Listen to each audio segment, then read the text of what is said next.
مسلمانوں نے جب ہجرت کی مدینہ شریف کی تو چھپ چھپا کے ہجرتیں ہوتی تھیں، لیکن پڑھیے سیرت کی کتابیں، احادیث کی کتابیں، جس وقت جس دن عمر فاروق نے ہجرت کی، اللہ اکبر، تو آپ نے ابن عساکر تاریخ الخلفاء الریاض الندرہ میں یہ بات لکھی ہے کہ آپ نے اپنے کندھے پہ تلوار لٹکا لی، تیر کمان لے لیے، اللہ اکبر، کعبہ شریف کا طواف کیا، مقام ابراہیم پر 2 نفل پڑھے، اور کعبہ کے صحن میں بیٹھے ہوئی مختلف قریش مکہ کی ٹولیوں کے پاس جا کے فرمانے لگے کہ عمر ہجرت کرنے لگا ہے، تم میں سے اگر کوئی چاہتا ہے کہ اس کے بچے یتیم ہوں، اس کی زوجہ بیوہ ہو، تو آؤ، عمر جانے لگا ہجرت کر کے، جو یہ چاہتا ہے کہ اس کے بچے یتیم ہوں مجھے آ کے روک لو۔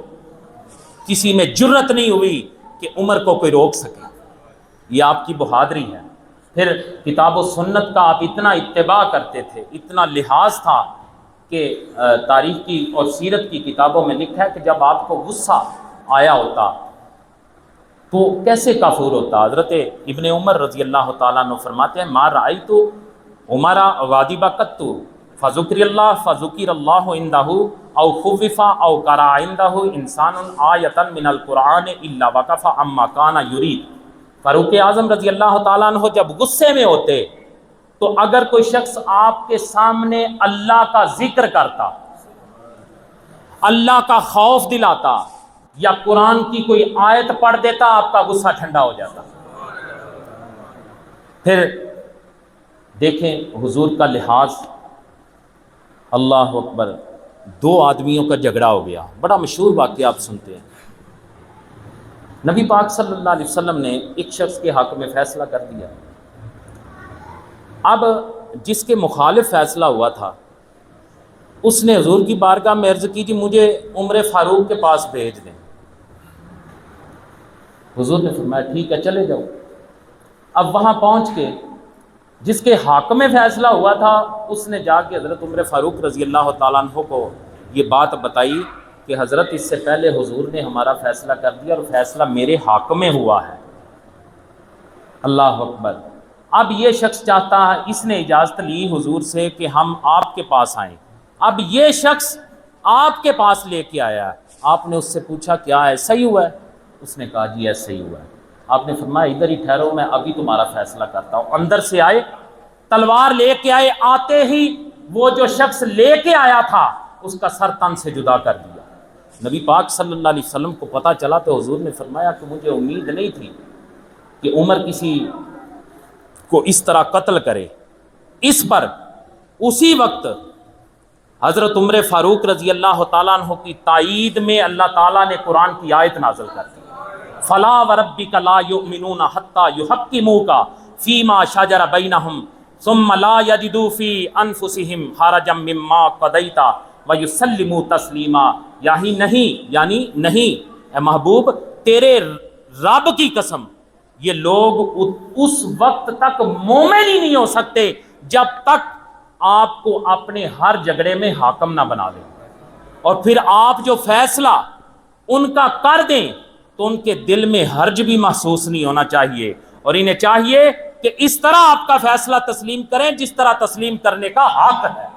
یہ عمر فاروق رضی اللہ تعالی عنہ کی تائید میں قرآن مجید کی یہ آیا مبارکہ نازل ہوئی۔ اللہ اکبر۔ نبی پاک صلی اللہ علیہ وسلم کے ادب کا جو پہلو تھا، آپ ایک مرتبہ نبی کریم صلی اللہ علیہ وسلم کے ساتھ سفر میں تھے۔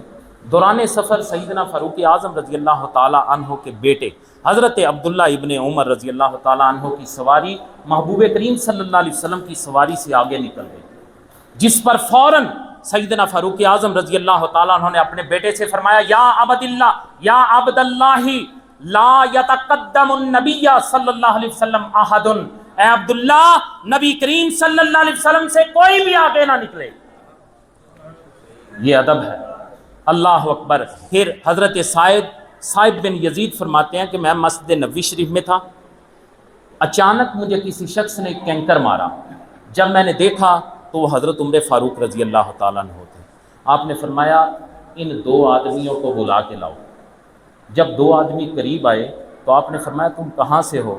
تو انہوں نے کہا جی ہم طائف سے آئے ہیں۔ آپ نے فرمایا اگر تم مدینہ شریف سے ہوتے نا تو میں نے تمہیں سخت سزا دینی تھی، تم رسول اللہ صلی اللہ علیہ وسلم کی مسجد میں اپنی آوازیں بلند کر رہے ہو۔ یہ حضور کا ادب ہے۔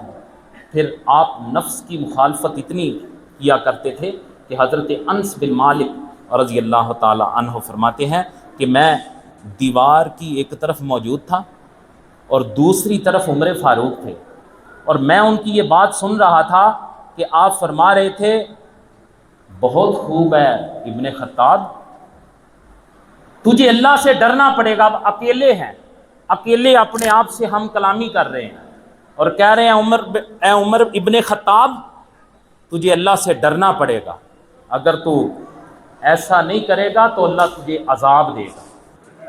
یہ دیکھیں کیسی خدا خوفی ہے۔ اللہ اکبر۔ ایک مرتبہ آپ نے اپنے کندھوں پہ، امیر المومنین ہے، کندھوں پہ مشکیزہ اٹھایا ہوا ہے، کسی نے کہا آپ امیر المومنین ہیں، آپ کو ایسے کام کرنے کی کیا ضرورت؟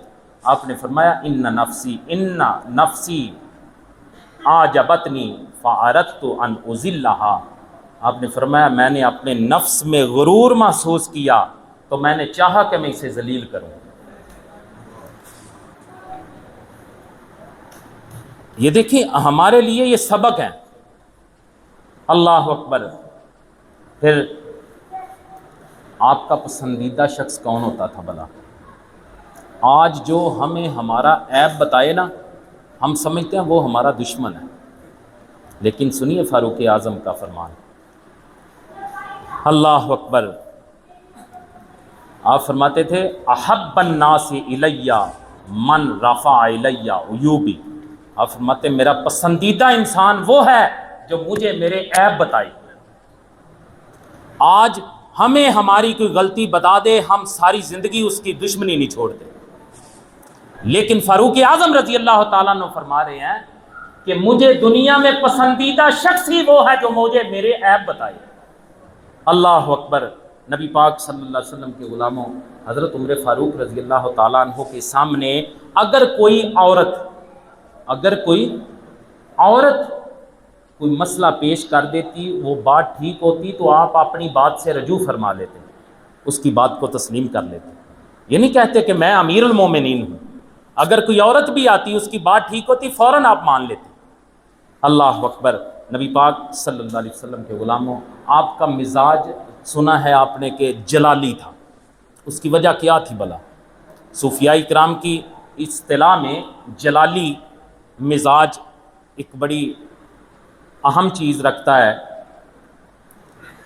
ایک تو آپ کثرت سے اللہ اکبر کا ذکر کیا کرتے تھے، اور اللہ اکبر جلالی، اللہ تعالیٰ کا جو یہ ذاتی نام ہے یہ جلالی نام ہے، اس کے اثرات تھے آپ کی ذات پہ۔ اور دوسرا آقا کریم صلی اللہ علیہ وسلم کا فرمان سنیں، آپ کو پتہ چلے کہ آپ جلالی کیوں تھے، اس کی وجہ کیا تھی۔ میرے آقا کریم صلی اللہ علیہ وسلم کا فرمان ہے اتقوا غضب عمر فإن اللہ یغضب اذا غضب۔ لوگو عمر کے غضب سے ڈرو، جب عمر غضب میں آتا ہے تو اللہ بھی غضبناک ہو جاتا ہے۔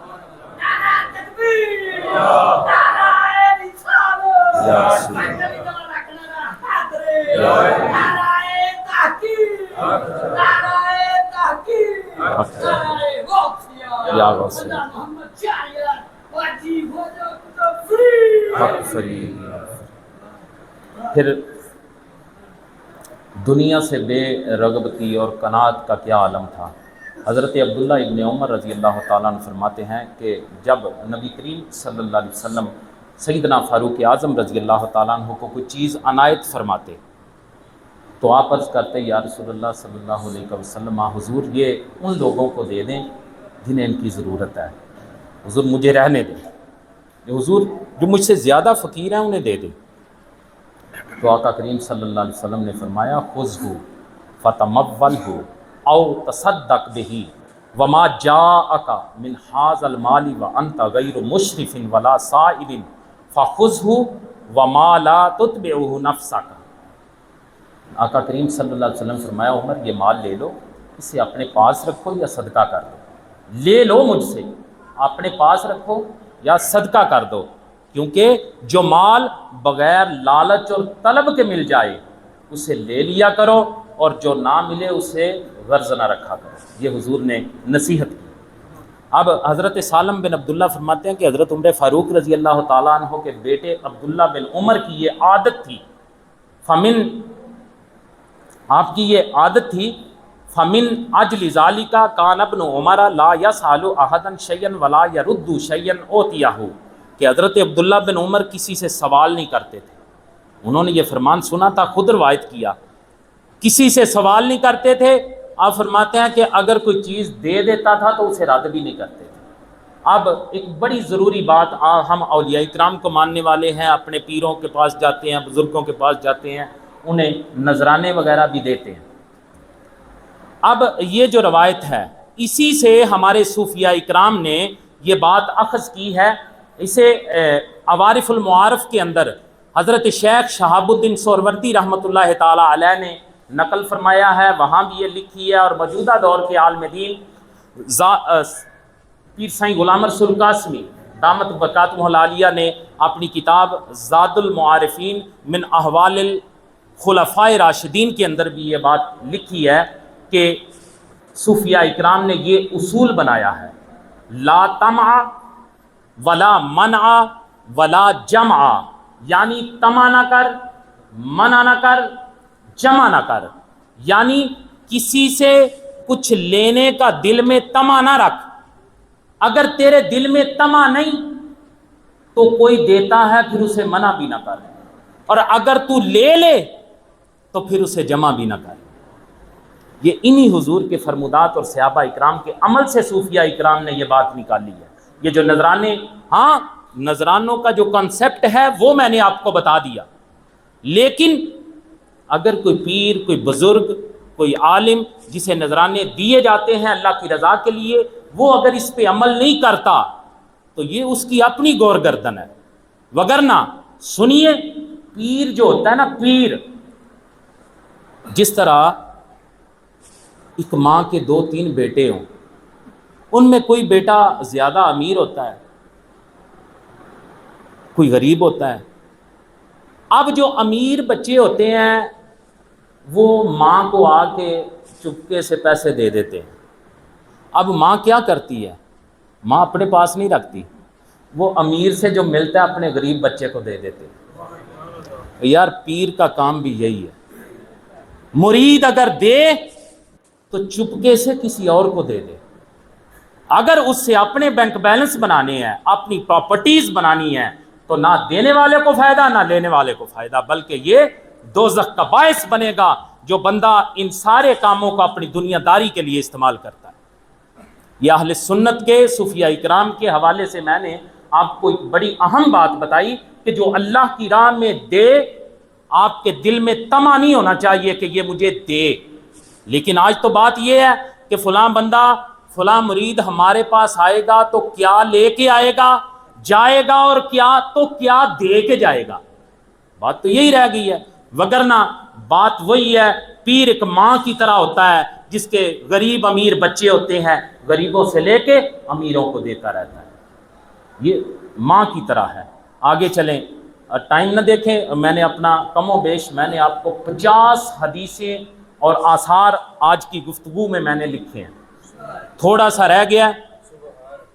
میں چاہتا ہوں کہ یہ موضوع آج مکمل ہو جائے، آئندہ جمعہ کو ہم انشاءاللہ امام حسین علیہ السلام کی بارگاہ میں گلہائے عقیدت پیش کریں گے۔ اللہ اکبر۔ نبی پاک صلی اللہ علیہ وسلم کے غلاموں، حضرت طلحہ بن عبید اللہ فرماتے ہیں، کانا ازہدنا فی الدنیا و ارغبنا فی الاخرہ۔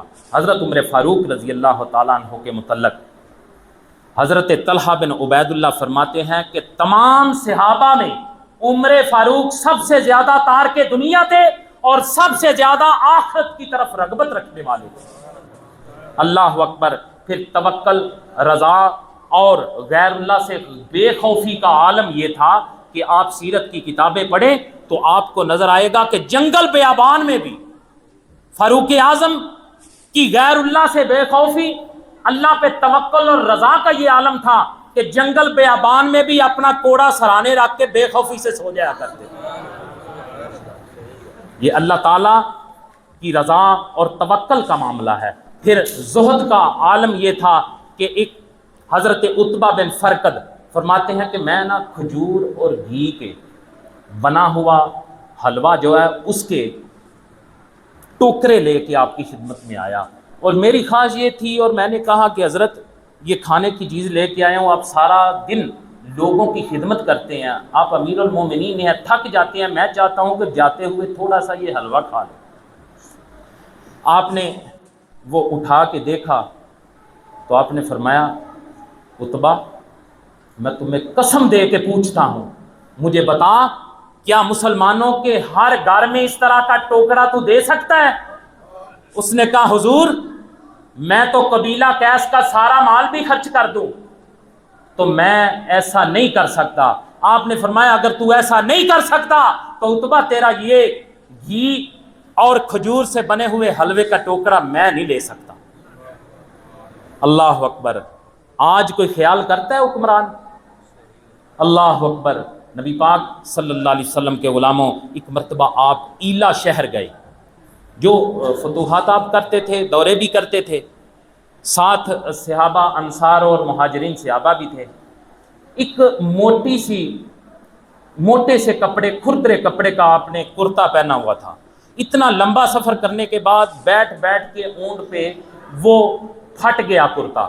وہاں پہنچے تو ایک پادری کو دیا گیا کہ اسے دھلا بھی لائیں اور اس میں جو ٹانکے لگنے ہیں وہ بھی لگا لیں۔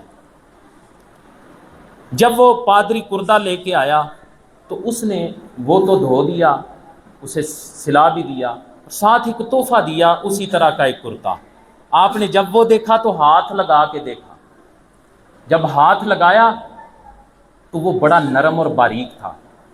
آپ نے فرمایا بھائی یہ اپنا کرتا رکھ لو، میرا کرتا اس سے بہتر ہے، وہ موٹا ہے، وہ پسینہ زیادہ جذب کرتا ہے۔ یہ کون ہے؟ 25 لاکھ مربع میل سے زائد رقبے پہ حکمرانی کرنے والے امیر المومنین۔ اللہ اکبر۔ نبی پاک صلی اللہ علیہ وسلم کے غلاموں، آپ اپنے دیکھیں سادگی،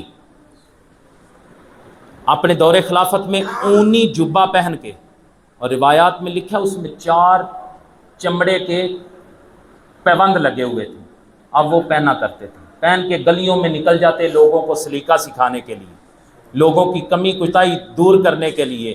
درہ پاس ہوتا، کوڑا پاس ہوتا اور آپ گلیوں میں گشت کرتے، اور ساتھ پتہ کیا کرتے؟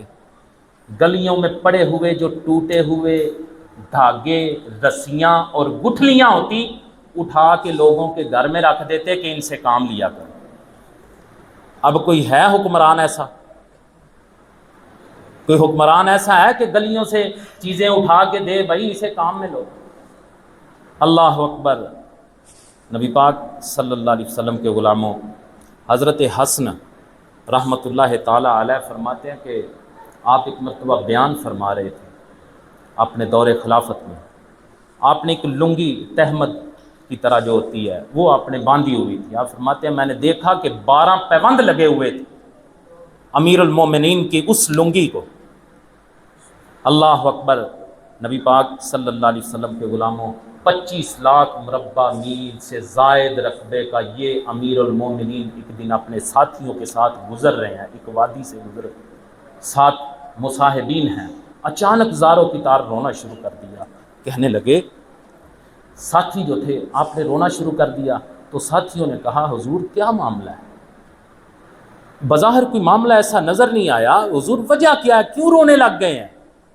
تو آپ نے فرمایا مجھے وہ وقت یاد آ گیا کہ ایک وقت تھا کہ عمر کا باپ اسے اونٹ چرانے کے لیے بھیجا کرتا تھا، لیکن عمر سے اونٹ نہیں چرا کرتے تھے، لیکن مصطفیٰ کریم صلی اللہ علیہ وسلم کے قدموں سے لگنے کی یہ نسبت ہے کہ آج عمر 25 لاکھ مربع میل سے زائد رقبے پہ حکمرانی کر رہا ہے۔ ایک وقت وہ تھا جب عمر سے اونٹ نہیں چرا کرتے تھے۔ یہ حضور کی کتنی برکتیں ہیں۔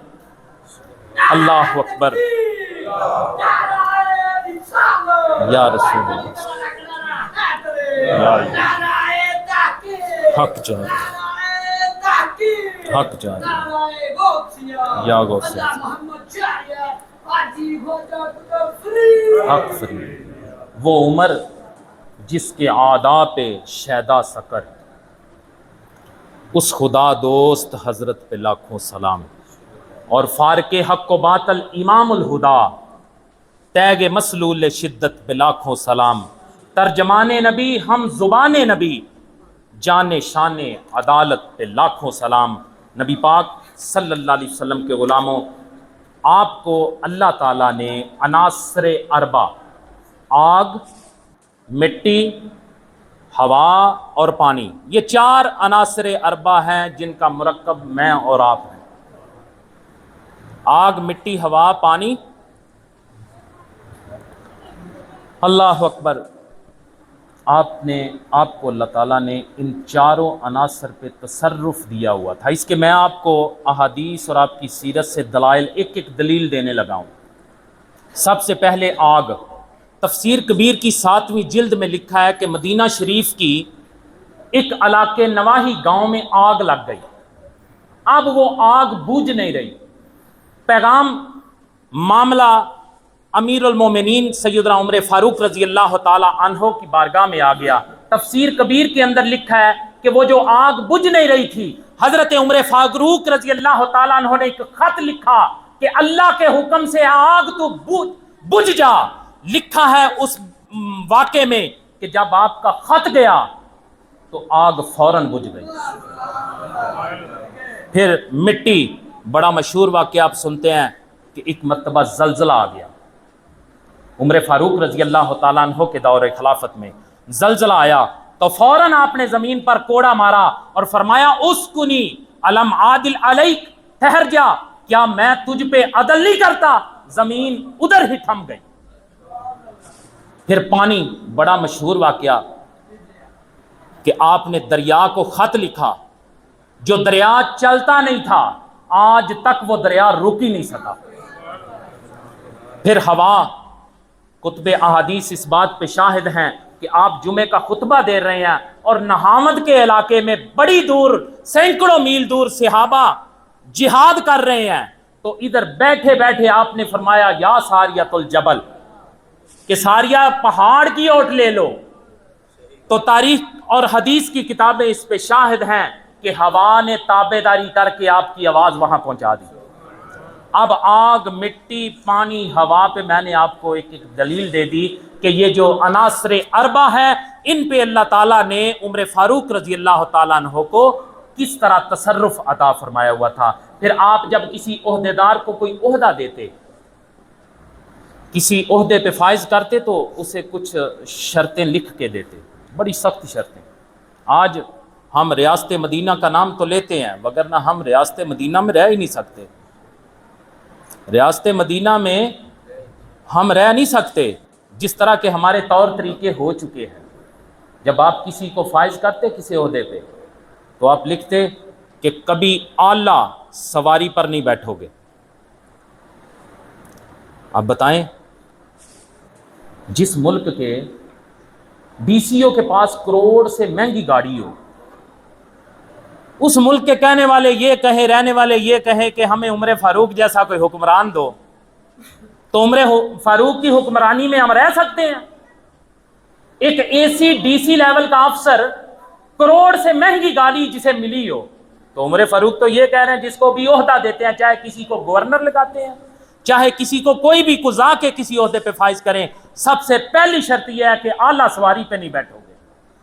پھر فرماتے نفیس کھانا نہیں کھاؤ گے، جاتے ہی یہاں تو پارٹیاں شروع ہو جاتی ہیں۔ پھر فرماتے باریک کپڑا نہیں پہنو گے۔ اللہ اکبر، اپنا دروازہ حاجت مندوں کے لیے ہمیشہ کھول کے رکھو گے، بند نہیں کرو گے۔ اگر تم نے ایسا کیا تو سزا کے حقدار ہوگے۔ اب مجھے پوری دیانتداری سے بتائیں، کیا ہم اس ملک میں رہنے والے عمر فاروق رضی اللہ تعالی عنہ کے دور کے مطابق ان کی خلافت میں رہ سکتے ہیں؟ اللہ اکبر، دعائیں ہم ایسے کرتے ہیں، یا اللہ عمر فاروق کا کوئی حکمران عطا فرما۔ کتنی شرم اور شرمندگی کی بات ہے، دعائیں ہم عمر فاروق رضی اللہ تعالیٰ عنہ کے غلام کے اقتدار کی مانگے، ویسا دور مانگے. اور شرم والی بات یہ ہے کہ ہم شادی پہ جائیں، اپنی بچی کی شادی ہو، بیٹی کی ہو، بیٹے کی ہو، بڑی کامن سی بات ہے. آپ نے میں نے محسوس کیا، اسی لیے آپ کو بتانے لگا ہوں. جب کھانا دینے لگتے ہیں ہم تو ادھر بہرے ہوتے ہیں. کھانا دینے سے زیادہ پہلی توجہ پتہ کیا ہوتی ہے؟ یار اپنا ایک بندہ ہو تھے کھلا رہو، ایک انہیں پوڑیاں تے کھلا رہو، اے بہرے کدھرے لے کے نہ جان. یار اس لیول پہ ہم گر چکے ہیں کہ ہمیں کسی پہ اعتبار ہی نہیں رہا. ہم اتنے بے ایمان بددیانت ہو چکے ہیں کہ اپنے بندے مسلمانوں پہ کھڑے کرنے پڑتے ہیں کہ کوئی روٹی کی پلیٹ ادھر نہ لے جائے. کتنی شرمندگی کی بات ہے. دعائیں یہ مانگے، یا اللہ عمر فاروق کا کوئی غلام ہمیں عطا فرما. ہم عمر فاروق کے دور میں ایک دن بھی زندہ نہیں رہ سکتے. اللہ تعالی ہمیں ہدایت عطا فرمائے، ہم پہ مہربانی فرمائے.